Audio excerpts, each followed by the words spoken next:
Okay, ready to go? Let's make some rounds on the UNICAT test ground. I would like to show you how this really big 6x6 truck performs in off-road and on-road.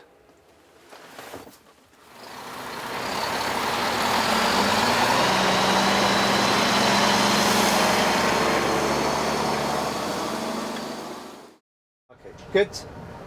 So when you go off-road and you do not intend to go any faster than, let's say, 70 kilometers per hour, it's better to switch to go to neutral and then to switch to the low gears.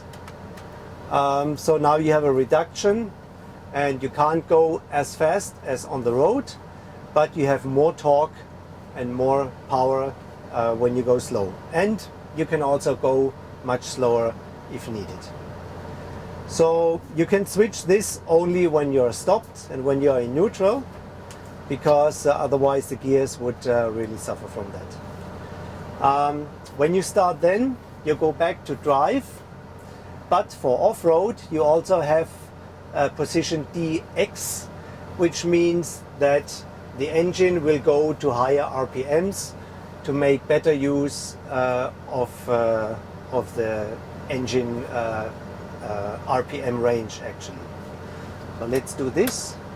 We are still in automatic mode. Are we? Yeah, now we are in automatic mode. So the computer will select the gear and I just go on the throttle and we are driving. And whenever it's appropriate, the computer will shift automatically to the next gear.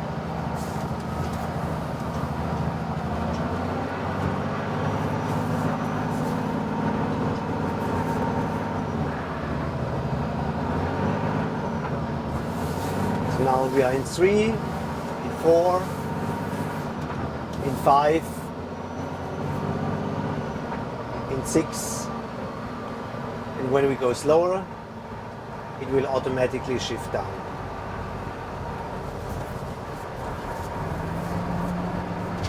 Oops.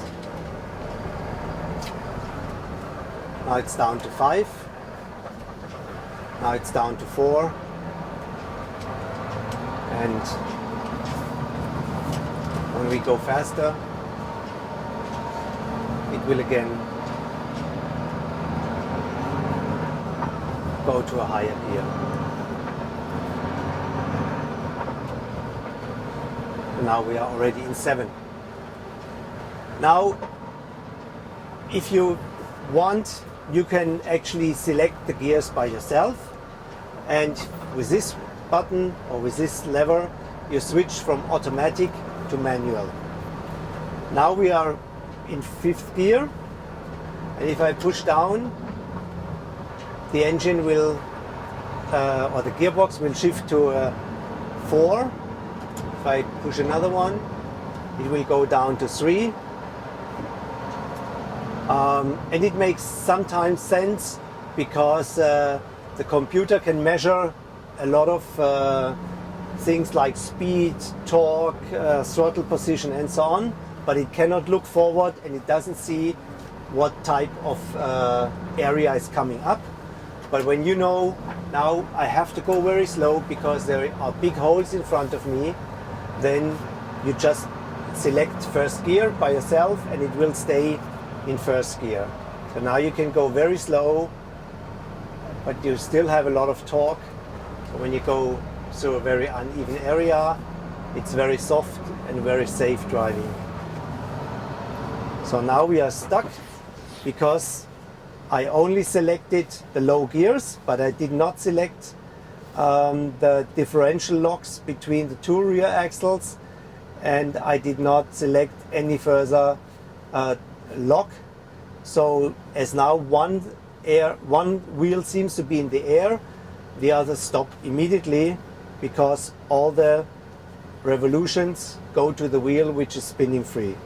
Now if I shift here to differential locks and I lock it all the way on the four wheels in the back, then when I go to the throttle we should have traction again. Yes, we do.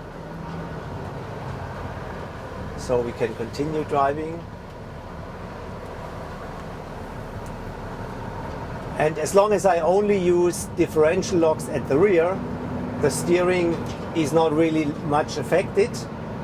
While if I would go to the next step, which is the front differential lock, then the vehicle really wants to go straight because the wheels are turning at the same speed. If you do a turn, the inner wheel is slower than the outer wheel, but with a differential lock they have to go the same speed, which is the case when you go straight. So what it wants to do is just going straight. And another really nice feature on this truck, we have a hydraulic subframe.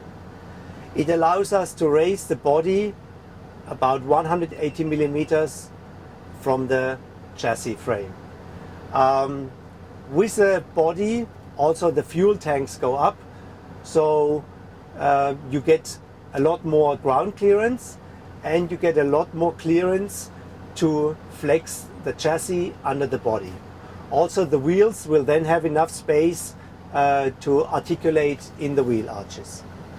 While on the street you want to have a low profile with low wind resistance, you keep the body down, but when you go off-road you want to lift it up.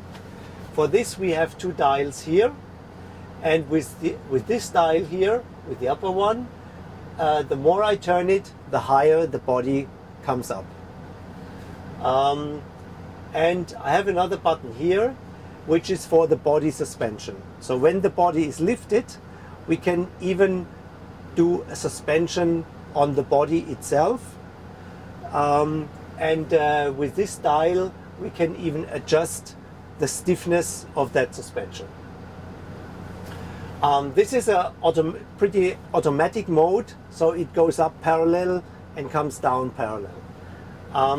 I have 3 buttons here to individually operate the hydraulic cylinders, so I can lift the body manually, but I can also turn it sideways, or I can lift it up in the back or in the front in every position I want. This also works for leveling, but there is also an automatic leveling system when you are stopped, so that the manual operation is just for very special occasions. So now we have lifted up the body, and now when we go off-road, we have enough ground clearance so nothing is colliding on the chassis. Okay, so if you want to go over a hill, we should make sure before that we have enough traction and enough torque to pass it without adjusting anything while we go. So again, I'm selecting the low gears and I'm locking the 2 rear axles so that at least the package of the 4 rear wheels will always give us traction and power to the ground.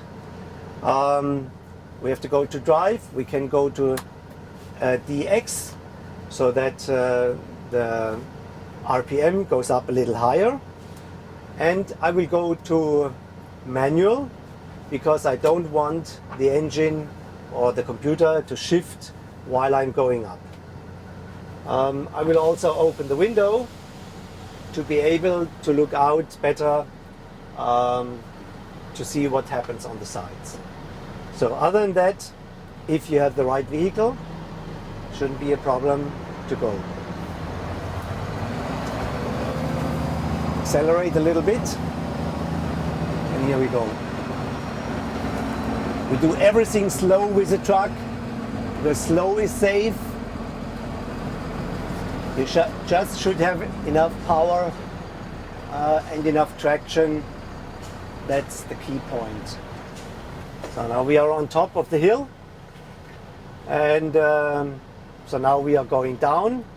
As this is just a short downhill stretch, we can do it on the brakes, but nevertheless, to be able to go fast if needed. For example, if the ground is very loose and the rear part of the truck tends to overtake sideways, then I have to go fast to get it back in line. If I'm in a too low gear, I cannot do this, so I select the higher gear so I can accelerate and get speed if I want, but I don't want to go fast, so I'm using the brakes, which is fine on that short distance. But if the downhill would be a couple of 100 meters or even kilometers, then I would need to do it differently because the brakes would overheat. So I hold the truck a little bit with the handbrake because I'm not sure whether I'm really on top of the hill or whether I would go backwards. Yes, we would go backwards if I release the brake. So now I'm going a little bit more forward, before and over the hill. Now I'm over the hill, obviously.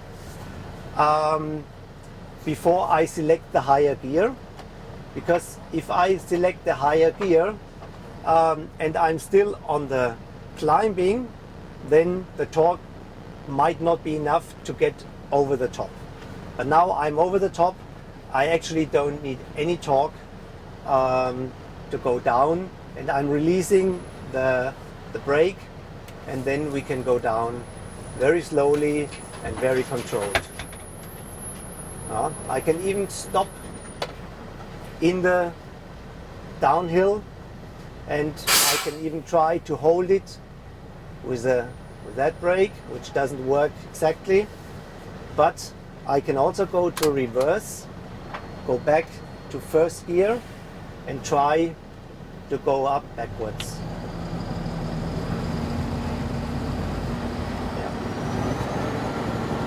Which goes like this, but that's just for the fun here. Stop again, go forward, select gear number 3. So if I wanted to go fast, I could go fast. So now the display shows me gear number 3, but I'm just going down on the brakes. And I'm going especially slow at the bottom, because if I'm going too fast, the suspension will go in and I might touch the ground with a front bumper, which I don't want, because it means you have to do some paint work. Okay, back to automatic. Yeah, and let the computer select the gears.